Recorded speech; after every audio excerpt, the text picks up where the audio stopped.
Hello and welcome back to the live guest slot here on Wild Wisdom Wellbeing. I always feel weird saying live guest slot. Of course, my guest is live. She is alive. And today I'm delighted that I have Margie Chavasse. I hope I pronounced your surname correctly there, Margie. Who is a nutritionist, a kinesiologist, and has a very particular specialism, but we'll get to that later.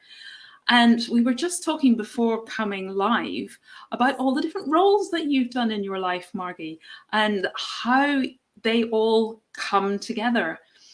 Even though they might not look on the surface like they're going to lead you to where you are now, but still they all have their part to play. So Margie has been an engineer, an accountant, an investment analysis. She's a mum, she's an entrepreneur, and has also been a director of finance. So very much, as you were saying earlier, Margie, into numbers.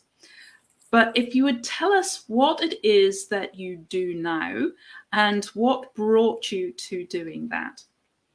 Yeah, fine. So I could say about all the things I have done in the past, there's a sort of continuing theme through them is that I'm a problem solver. Yes. And with the kinesiology, if I can tell you what kinesiology is that a good idea to start That's a off very with? good idea. Kinesiology is an alternative therapy which really pinpoints with laser focus what the real issues are going on within somebody's body. Everybody's multi-layered with health, and you're affected by your structure, your digestion, your emotions, and the electromagnetics from inside and externally. And all of these will affect you in the round. And kinesiology takes all of these into account. So if I can just tell you a little bit of a story. Kinesiology over the last nearly 30 years has popped up in a major way for me 3 times. And I'll tell you a story about my youngest daughter. I have 3. And when she was 1.5, she got covered in eczema. And I saw her eating an ice cream, sitting on a wall. We were on holiday. And this rash started. And over the next 24 hours, it just spread across her. And she was just this little red rashy ball. So when we got home, we went off to the doctors. We were then referred to the hospital. We were referred to the pediatrician. And so it went on. And they really couldn't identify what the heck the problem was. So my back was right against the wall. And for anybody who's a parent, you know that you will walk over broken glass. You will walk over hot coals. You will do anything for your child. And so I did. So we were back against the wall and I started going alternative. And eventually I came across somebody who told me within half an hour what the problem was and how to get her better. And he was a kinesiologist and a nutritionist. So that seed was planted in this little head of mine way back then. And after, so you might be thinking, well, it's not necessarily based on science, this kinesiology, or what is it? How on earth did he do that? And if I can just explain, if you were in my clinic, I now do everything online actually, but in the past I've worked in a clinic. I could push down on your arm like this and you would be able to resist it, easy peasy. But then if I challenged your body with something which wasn't terribly good for you, or was downright bad for you, your brain would go, ugh, I'm in a panic. What do I do? Do I keep the arm strong or does it go weak? What do I do? And at that moment, the arm goes weak because your body is thinking, I need to fight this thing. I need to do something about it. And so if I'm doing that with you, I can work out what is really going on. And it's a bit like a computer. You've got the yes, no. So it stays strong or it goes weak. Okay, so we can then go down that way. And this is where my sort of logic brain and problem solving aspect comes into it all. So you could say it's not based on science, but one day I'm sure it will be. I mean, the Earth goes round the sun, and we know that for a fact. But that hypothesis was put forward 2,000 years ago, and it wasn't actually proved until the 17th century. That's a long time for a hypothesis, isn't it, to be around? And just because we don't understand how it's actually working doesn't mean it doesn't work. It does work, and it's really quantum physics. And quantum physics, of course, you know, is energy and frequency and the Planck constant, but it's those two variables, and that is science. And that's what we are. We are energy. So I then saw, after a year of working and changing her diet and giving her supplements and stuff, I saw this bright-eyed, very happy, bonny little 2.5-year-old, as she was at that point. And that's what really sort of sucked me into wanting to know more about kinesiology. But it took me a very long time to get round to actually training. But that's kind of another part of my story. And the thing is that with kinesiology, with this laser focus of what I can find out really quickly, it can help with food intolerances. I could tell you very quickly what foods actually are not serving you. And I could, you know, the digestive disorders can be identified, what exactly is going on with kinesiology. Migraines and headaches. I got rid of somebody's migraine really quite quickly the other day. It's not because I'm really super clever or anything. It's because I've learned these techniques, and I just have the kind of way of doing it.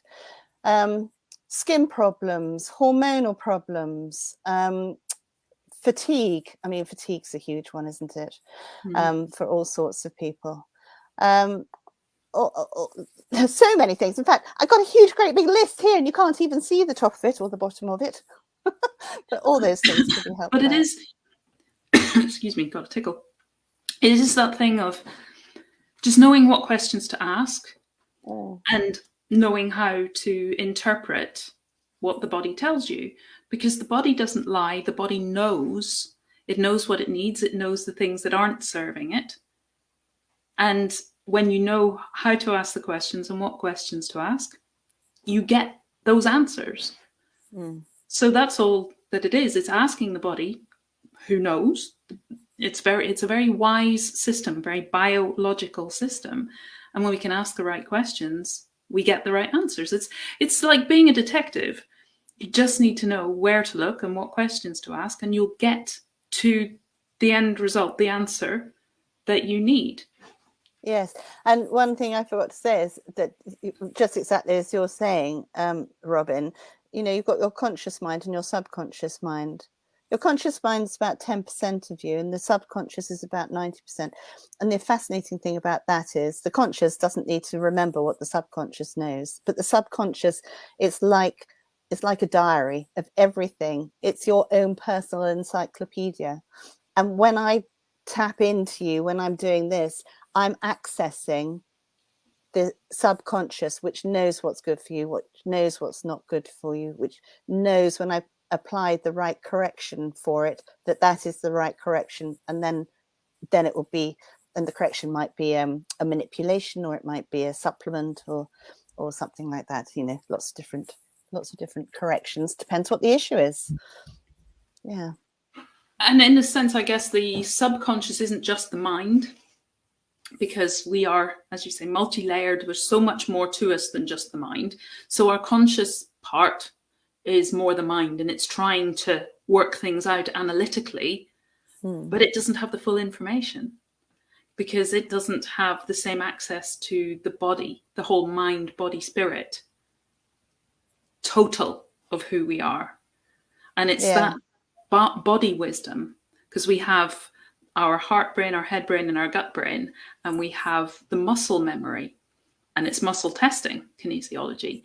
So you're accessing that fuller, like you say, the whole gamut of our personal internal encyclopedia and chronology since we were born and before. And before, yes. Yeah. Which is So another there's one. so much that we have if we only have the right way to access it. But the right way to access it often isn't the conscious mind, not the thinking mind.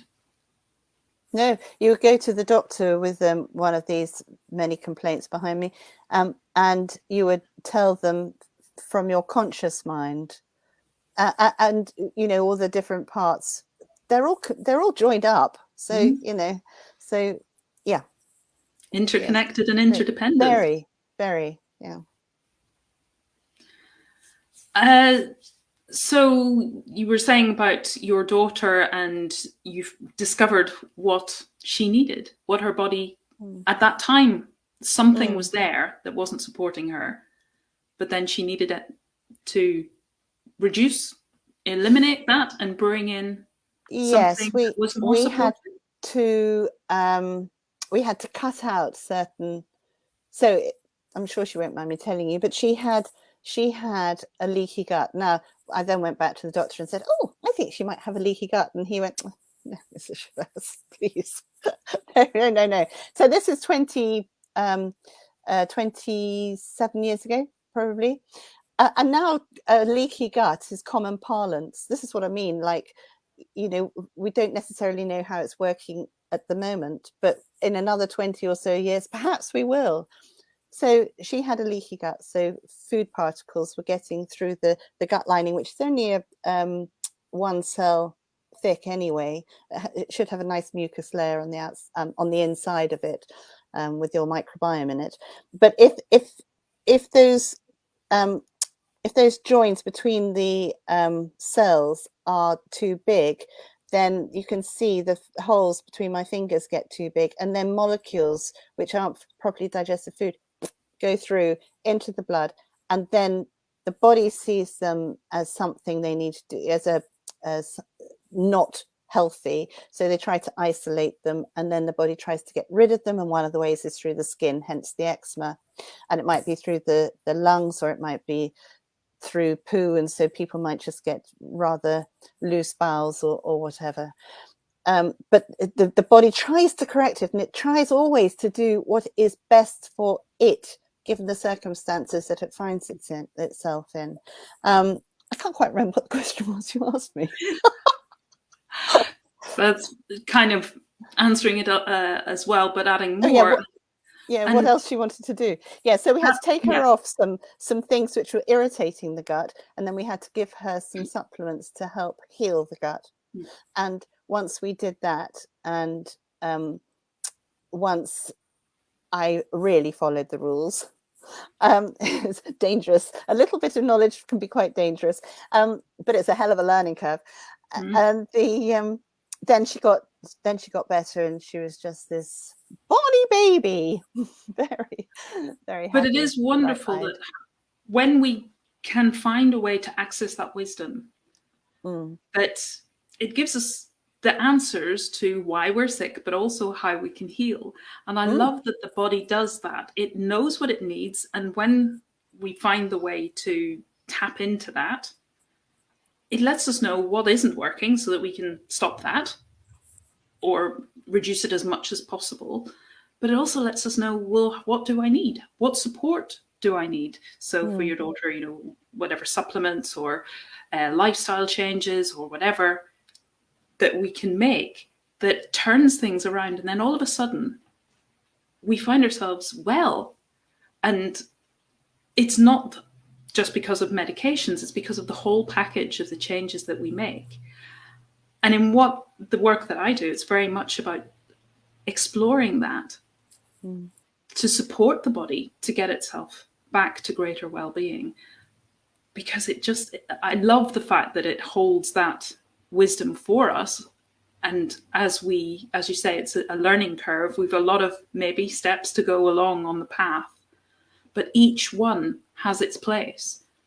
None of them is wasted. And I would say there's one, I totally agree with what you're saying, but there's one sort of fly in the ointment of that, which is where I've been finding a lot of, it's like being the missing puzzle piece for me. And that is parasitic infections, because the body knows that they're not good for it, and it tries to do the best and isolate them and get rid. But if you don't know they're there, it's really difficult to be able for the body to get rid of them, because parasites, I mean, parasites have existed for longer than humans have, and frankly, they'll still be on this planet well after we've left it. And 90% of people have disruptive parasites, I contend. It's just that they don't know it.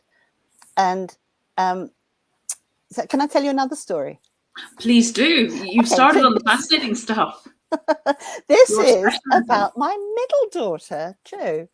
And if I take you back 13 years, she went traveling to South America, and she was out there for a few months before we got a phone call. So 13 years ago, really, the internet and phone calls, mobile phones were really not quite so useful as they are today. So anyway, she'd been out there for a few months, and we eventually got a phone call from her saying, "Mummy, I've been in hospital." And she had been hospitalized, I think it was in Brazil, for 3 days on a drip. And then the doctor, who spoke impeccable English, apparently, put her on some probiotics, which was very useful after all these antibiotics. And she seemed to be kind of okay. So I wasn't doing what I now do. But she came back a few months later, and she seemed to be okay. Possibly not quite as good as she had been, but she had sort of matured a little bit as well. So there might have been a change there. And it's, you go, okay, well, this is just Jo. And it wasn't until another 3 years had passed that she was working in London, and she was walking to work, and she was doing her job there, and that was fine. And then she was finding her energy battery was running out during the course of the day, and she was then having to get the bus back rather than be able to walk. And as time went on, week after week, this got worse and worse, and her battery would be flat by lunchtime. And she went off for blood tests, and went to the doctor. Nothing came back with anything. And anybody who has had chronic fatigue or ME will know that this looks like the beginning of that. And eventually, I was kind of hopping up and down at home. I drove up to London and scooped her up and brought her back. But I reckon she was this far away from really going down that hole into ME. And so we then went off looking for alternative solutions to what the problem was. And one particular person did a fantastic job and got her really back on her feet.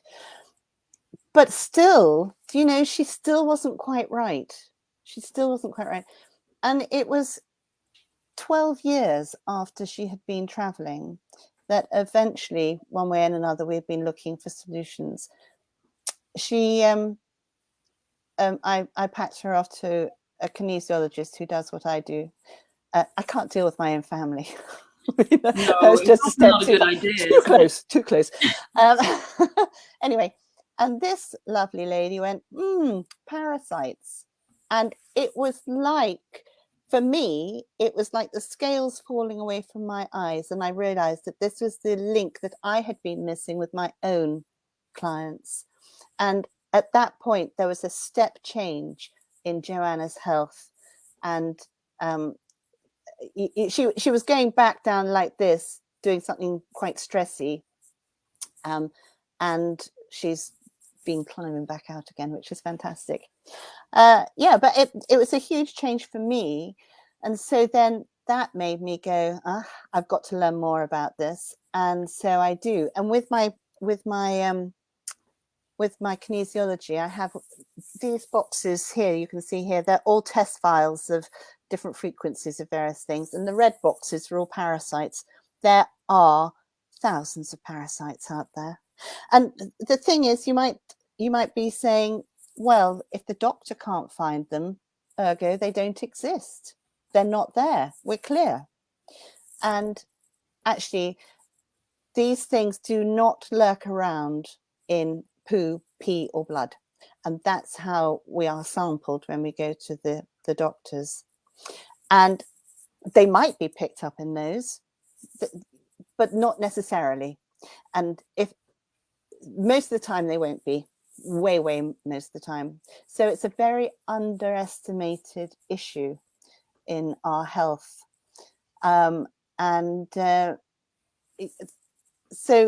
you could say, well, also I'm in the 10%. I haven't got them. Well, I would say everybody's got them. It's probably just 90% who have got them being disruptive. And you just need to keep them under control.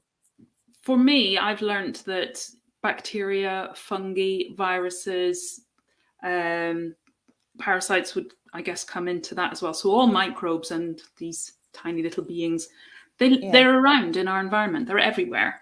Absolutely. They're all in our soil and so on. And we have evolved alongside of them. So we have a relationship with them because we've always been together. Well, parasites first, but we came along and we evolved alongside of them. Yes. And unless our system is out of balance and we're not healthy, we're probably okay because we have that balance. But it's when that balance shifts. So I've posted in the group about this before, but we have a Western philosophy of germ theory that these things create disease. But there's another theory that was proposed sort of around the same time, but like with Darwin and Edison and so on, a certain invention or idea gets gets followers. So Louis Pasteur got followers for his germ theory, only he later apparently on his deathbed said that was wrong. And it was Antoine Béchamp who came up with terrain theory, saying that if our terrain is healthy and we're in balance, we're living a symbiotic relationship with these microbes. And when we get sick, it's that something has happened and impacted on our terrain that has lowered that. So stress being a huge factor, in fact, if not the factor that actually goes on to cause the imbalance and the dis-ease, can come in many different forms.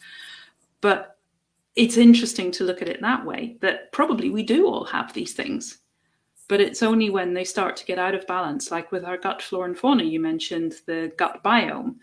We've got E. coli and things running around, but it's when they get out of balance that if I give you a little example of Candida, I'm sure you're perfectly aware of this, Robin, so I don't wish to teach you how to suck eggs, but Candida is normally there, but it frequently gets out of control and is probably more noticeable in women. But Candida has the capacity, do you know this one, to tie up 10 times its weight of mercury. Well, they say that about parasites, don't they? Well, it would depend on which one. Yes. So they can be helpful until they begin to not be, and then you've got a problem. And it's keeping them under control. And most of these things you can't get rid of necessarily. You need to manage them. So somebody's got Lyme, say. It's a management issue. And if you let it get, so as you say, if you can keep your terrain healthy and you make sure too many of them haven't got into your cells, you can manage it. You can manage it and not be permanently knackered. And But in that sense, all of life is management.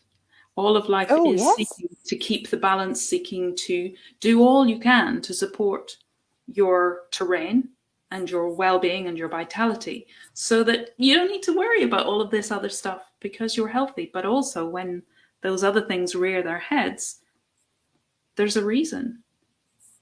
Like, I'm sure both of your daughters, one of them too small maybe to be able to articulate or process any of that sort of thing, but I'm sure they were both experiencing stress that led to imbalance in their terrain. And your older daughter, certainly you said that when she was in a stressful situation, she was going downhill. when we understand I am stressed because, oh, I can change that. I can support myself. I can be more, live more according to what supports me. Allow myself to be that unique individual and to just express who I am. And then my stress levels drop. So there's a lot of learning and wisdom within the dis-eases that we experience. Yes, yes, yes. Yeah, nice one. It's the way that I have trained and learnt to look at dis-ease, and it's taken away the fear of disease for me, which has been massive for me. I was the person with ME and also had terrible problems with Candida, probably in my 20s, late 20s. And learning all of this stuff, and then, like you say, you suddenly realize that there are ways to support yourself. There are ways to get to support your body so that all of that is managed and effectively goes away, because you don't, it's not impacting on you anymore. I think there's also another external influence which makes things a lot harder for us now than it might have been in the past, and makes it more incumbent on us to really do the best we can for ourselves with our health, and that is the external pollutants. So I mentioned Candida and mercury. Well, heavy metals are a big issue. They frequently come up, heavy metal toxicity, and metals. Well, I mean, this is so obvious, but metals, electricity can go down metals, and we are just a whole bunch of cells with vibrating energy. So if you get a conduit like an electric wire effectively going through us, well, you remember that exercise we used to do in physics as school children, and you would put fling metal filings over it, over a wire, and then attach it to a battery so that there was a current going through it. And immediately those filings all behaved in a different way. And it's the same with us. If we've got too many heavy metals in us, we will not be, the electricity within us will not be behaving in the right way. And that attracts some parasites, so it can make them more, give them the upper hand. Okay, so it's dialing those down, and then pesticides are another one, and they bioaccumulate. Recently, I've had 2 people with organophosphate problems as quite a primary issue, and those were pesticides which were removed from the market decades ago. And they may very well not have been around at the time, but some of these things can also be passed down through genetics and stuff. So it's we've got to be even more careful about continuing to be in balance with ourselves. Because we've got all these other things which keep on loading up. There and we've got to deal with. Many, and it's not just the toxic or the things that we don't want in our system that's coming in, but we're not getting as much of what we do want. So the fact that our food has many fewer nutrients because of intensive farming, and then you bring in the organophosphates and all of the depletion of the soils through fertilizer and sprays and so on. And then as soon as it's processed, it loses nutrients. So if we're eating highly processed foods, if we're eating a lot of, what is it they call them, white foods? So the highly processed foods, all the less colour, the less nutrients, basically. Exactly. It's so when what it boils down to. Yeah, and eating the rainbow, there's a reason why. And I hadn't realised initially, and only learned a few years ago, that each different colour has different nutrients because of the chemical compounds that give it the color. And so they're all different. They've all got a different frequency too, and all those frequencies. Well, that's what color is, isn't it? Yes. Yeah. Yes. I mean, but it's fascinating the more you look into it. Yeah, with all my nutrition training, actually, the simplest thing that I would advise anybody to do is have a cheat sheet and eat 30 different foods. And I know there was something in the newspapers all about it, somebody writing a book, but I've been saying this for years. You just have 30 different foods, and I don't mind what foods they are, but you have to have 30 different foods in a week. It is really difficult because we go shopping and we go, oh yeah, I need tomatoes, and then next week you go, oh yeah, I need tomatoes. But you keep buying the same things. You kind of got to go in there and go, well, I've got to buy one of every single vegetable in here, because you know, and you can eat the meat and you can eat the starches, whatever. But actually, if you're eating 30 different foods in the week, you won't have room to eat all the starchy food. Do you see what I mean? Absolutely. And if it's got more than 5 ingredients on the packet, leave it. And if those are all chemical as well, don't touch it. No. And yes, I'm vegan, but so I don't eat milk and eggs and all of those, then the things that you make with them. But at the same time, I think people would be better to eat butter than margarine. Oh, gosh, yes. And sugar rather than artificial sweeteners. Oh, definitely. Do you know the artificial sweeteners, I think it was aspartame, was originally patented as a weed killer. So that tells you something about it. And then somebody decided it was quite sweet, and if you had it in small doses, it wouldn't hurt, and it didn't have any calories in it. Well, calories are just, in my book, are a total red herring anyway. Yeah.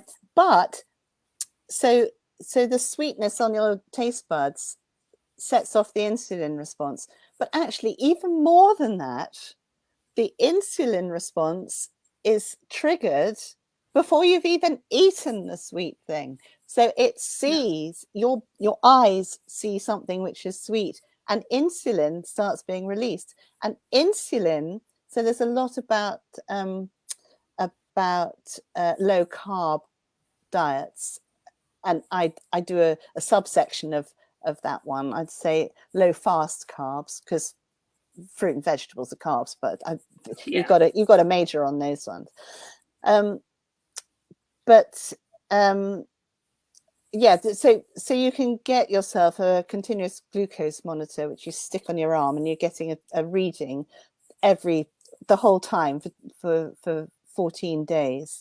I'd really advise people to try it, actually, just to see how things are. And that will show how your body is coping with sugars in your body.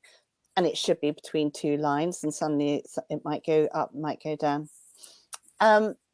And you can work out how it responds to various foods. But that is a great, cheap way of working out what happens to your sugars. But the real damaging factor is how your insulin works. So if it's spiking, if the sugars are spiking and the insulin's coming in, whether actually your cells are able to take in the insulin to mitigate the sugars. So I'd love to see an insulin monitor, and I'm sure in another 10 or so years there will be such a thing. Yeah, because there's so much of type 2 diabetes appearing, and insulin resistance. So yes, the body may be producing the insulin, but is it working? Is it doing what it needs to do? Well, yes, and once it gets sticky and it's not working terribly well, the body produces more insulin. Then the pancreas goes, well, I'm going to give up. Yeah. so it stops altogether, and you go, oh my goodness, no, you're in a real pickle. And well, it's like adrenal fatigue, overuse but not effective, and it just kind of gives up, like you say. Yeah, I have to say there's always been a parasitic infection with adrenal fatigue that I've seen. So as I say, it's a missing link for some things, but yeah, it's fascinating. Well, I find it fascinating. Well, I agree. I think anything that helps us to understand ourselves more and that helps us to know how to be healthy. And also because I think there's that saying that we don't really know how good we are designed to feel, because so many of us are in like a chronic suboptimum state that has become so normal. And we see everybody else around also, oh, I'm just tired all the time and I have no energy and I get regular headaches. And we just think it's normal. Mm.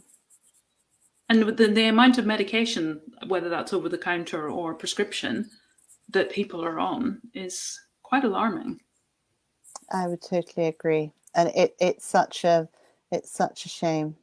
I mean, when I see a new client, I see that their first appointment is about an hour and a half long. And you couldn't possibly do that with a doctor. No. You know, except for that, as we've already said, all of us is connected. And, you know, there's no point in just going and seeing a gastroenterologist if you haven't sorted out your I don't know, your trauma from being 5, or you haven't sorted out, oh, I don't know what else, your apparent rheumatoid type symptoms in your knees, say. That they are all connected. They're all connected, all this stuff. But even just having that realization, making that connection for ourselves, that we can then ask maybe for more, though. And I know doctors, there's a great place for them. They do amazing work, but they're so stressed. Like you say, you can't have a full hour and a half. You're lucky if you kind of get 10 minutes with your GP. Yeah. But my mum had a skin condition a while ago, and she went to her GP, and my mum, she's what got me into what I do largely. So she's very aware and conscious and knowledgeable on well-being, and has been a practitioner of aromatherapy and massage and the in-head massage, reflexology. So she knows her stuff.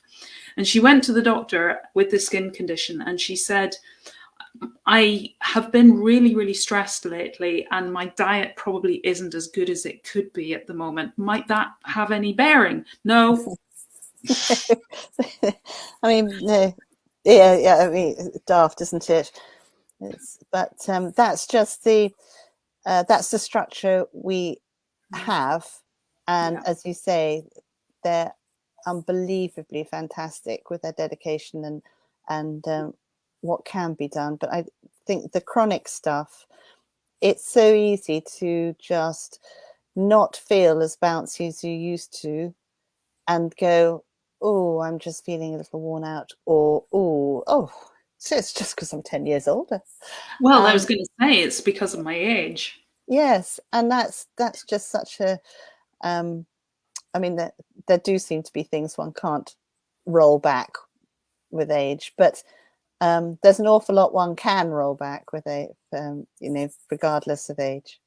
And it's a belief, isn't it? It's a belief, and it becomes an expectation that I am getting older, therefore my body will start to fall apart. Yes. And I will start to experience stiffness and pain. But I love the video that goes around every so often of a 90-year-old woman with a dowager's hump. She could not stand up straight. And you'd think 90 years old, that's it. She's never going to be able to stand up straight again. But she started doing yoga. Ah. And at 90, probably plus, because she'd been doing the yoga then for a while, she could stand up straight again. And Amazing. had beautiful movement because of not accepting that belief, and it actually having a belief that no, things can change, and then listening to her body, working with her body.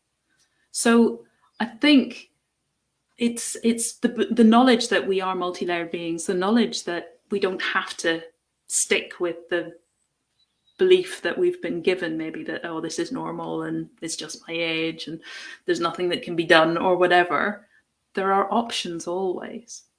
Yeah, I got that paradigm shift when first with Emily, when I first went off to the kinesiologist 27 years ago, and the fact that the doctors who I'd always trusted, it's not so I don't trust them now, but you know, I had assumed that they would have the solution, and they didn't have the solution, and then I found a solution somewhere else. That was just like seeing it. Well, and again with Joe, the scales falling from my eyes when parasites came along. The third example I have about coming into contact with kinesiologists before I qualified was when my husband and I were in France, and my husband had real tummy ache, and it sort of, came and went a bit. So I thought, well, probably appendicitis, something like that. And so he went to the doctor, who then sent him to hospital, which then booked him in, and he had diverticulitis, which is a nasty inflammatory thing there in your digestive system. And the doctor, we needed to get back home, but the doctor said, well, we can't do the operation here, but when you get home, you need to go and have part of your colon taken out, because this is very inflamed and it won't get better. And it will just continue to cause you digestive discomfort forevermore. So the best thing is bish, bash, bosh, out with that bit.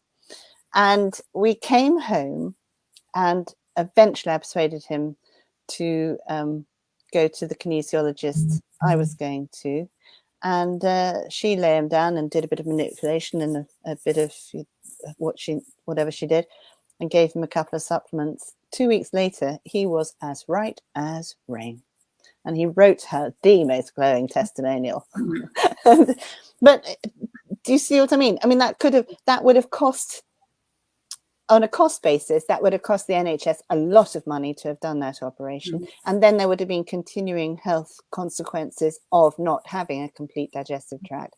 And we just went off to the kinesiologist, who got him right again. So, that's an amazing testimonial, an amazing example of what is possible, and that we don't have to accept, because whoever we see in the medical professional, they are one person, and it's called a medical opinion for a reason. That person that we see is only as good as the training that they've had. And the experiences they've had. And the experience and the continuing professional development that they've had. And knowing that doctor's training has very, very little on nutrition, for example, which you and I know is a major part of our well-being, then I think it's always good when you've had whatever diagnosis to ask for another opinion, and also very good to look into complementary options. Not to say not to work with the medical profession, the allopathic mainstream medicine, but put the two together in the way that works for you. And I was just on a call earlier with somebody and looking at a lot of her experiences over the years. And she knows her body literally inside out, as we do. But the medical profession, this was in America, they weren't listening, and they were dismissing what she was telling them, which is so difficult, because we're brought up to, when you're sick, you go to the hospital, you go to the doctor knows. But we then put aside our own wisdom and our own skill and specialism in ourselves, our knowledge. So I would also say to anybody who's watching to give yourself that credit, that you do know yourself inside out, literally. You're a specialist in your own body, and you have every right to say that to any medical profession, and to tell them if something feels right to you or it doesn't, or can you explore other things, and can you bring in other modalities or whatever feels right to you to create the well-being package that's right for you as an individual, because we all are. Yes. So well put. Definitely. So one last question I'd like to ask you, Margie, because this intrigues me. You've been talking about kinesiology and how it works with pressing down on the arm and so on. But you also said, and we've all done this through lockdown, that you work remotely. Oh, yes. How do you do that remotely? How do you test somebody when you're not there in the room with them and you can't press on their arm? What Yes. way do you work? Well, it is one of the advantages of COVID that I have discovered this route, and I've been taught it by other practitioners. But basically, energy, the way I see it, is energy is not constrained by distance. So actually, I can feel your energy right over in Wales, and I'm in North Dorset. I can feel it, and then I can tap into your energy as well, only with your permission, obviously. And then, having tapped into your energy, I can test, effectively test me So for surrogate the, testing on yourself yes, to test yes, my system. yes, which seems a bit strange. I was doing it this morning for a little baby. Well, she's 1 year old, and she was actually asleep, but her mum was. So we were going surrogate, if you like, and yeah, and that little child's got a bit of a parasitic problem going on, but we'll deal with it. Yeah. So, but it is absolutely fascinating, and it never ceases to blow my socks off that I can do it. I mean, honestly, I don't think I'm anything particularly special, but I have learnt this skill, and dare I say it, I have had some lovely testimonials about it. So somebody thinks I'm quite good. And I'm sure you are, because you have followed that path from all the steps that we talked about at the beginning that you've taken through your life. You've then come to this, which has just brought everything together in the right place, in the right structure, in the right form for you. And I strongly believe that when we do that, when we live that in a way that's true to all of those little nudges, and we listen and we follow our true nature, we shine, because we're doing what we are designed to do. We are fitting in, we're not square peg in a round hole trying to live up to other people's expectations or other people's agenda. We're just being ourselves. And who can be better at being you than you? Yeah, I do it best. You do. We all do, don't we? Yeah, and I have to say that doing this, I just find it's never too late to find where you really should be, is all I can say. So yeah, Absolutely. I've got all this history of other stuff, but it definitely informs, little bits of it inform what I now do and how I behave, and yeah, it's great. It's great. Yeah. Can I tell you, I'm doing I was just going to ask you, yes. a way 5-day energy boost is coming up. So this is an all brand new 5 days course. I say it's a course. It's 20 minutes for 5 evenings, and at each evening, I'll be showing people 5 different techniques for improving energy flow. So whilst it might not suddenly make them go, oh, I'm really tired, woo, I'm I'm up on the ceiling, it will actually, each one of them will improve the energy all around. And if you do all of them, and then do them occasionally afterwards, once or twice a week afterwards, they will do nothing other than help. And so they're on from the structural side of kinesiology. It's very strange, with the doing stuff over the internet.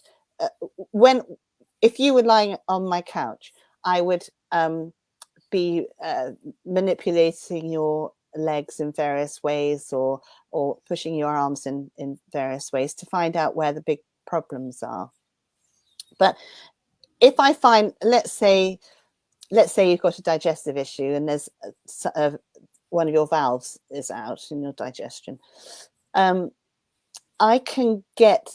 have done this so many times now. I will get you or the person at the other end to do the manipulation, and I'll be doing it my end, showing them how to do it, and it will work. So I know that actually, if you know what the manipulations are, you can put a lot of things right yourself.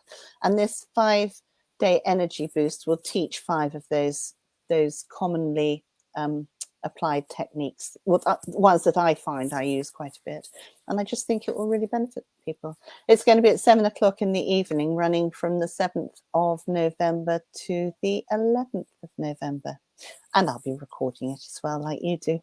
so people will be able to come back and look at them later as well. Sounds absolutely amazing. Who wouldn't want to have a little bit of that?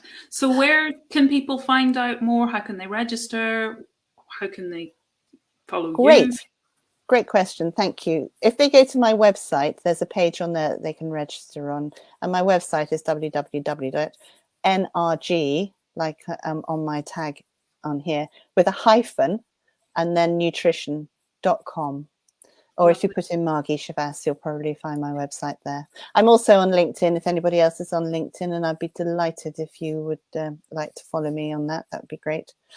Theoretically, I'm on Facebook, but I don't do anything with it yet. Always room for improvement. There's just so many different social media, and so it takes so much time to build up any one of them, let alone a different, a range of different ones. Yeah. Well, yes, there's only so many hours in the day. I haven't worked out how to expand that one. No, and there's the time just to do what you do as well, and all the whole self-care, and fills the hours, doesn't it?